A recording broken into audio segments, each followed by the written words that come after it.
Watch the moment from an interview with Zelensky yesterday where he finds out the West approves sending tanks to Ukraine. 2 tanks are coming from Europe. You must be relieved. Ще ні. Щойно. Шольц? Тільки що?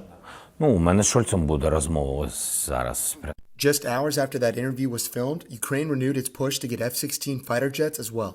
And of course, the maker of the jet, Lockheed Martin, didn't waste any time on this opportunity, with their COO saying they're ready to step up to meet demand.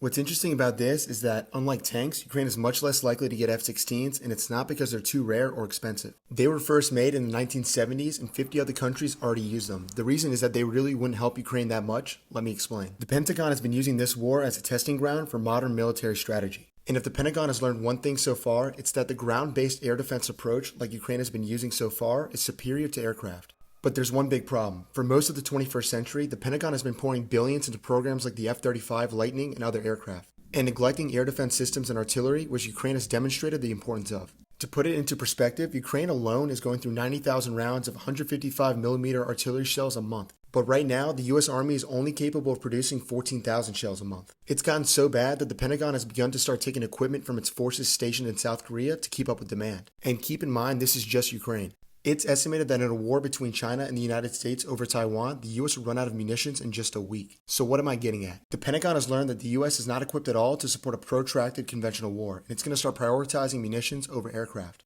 Because of this, companies like Raytheon, General Dynamics, and Base Systems who make this equipment are going to start getting some massive government contracts to make up for the difference, which would greatly benefit these companies which have been overshadowed by Lockheed Martin for so many years. In the meantime, if you want to keep an eye on these government contracts or the corporate lobbying behind them, check out my website Quiver Quant where I track them all, and thanks for watching.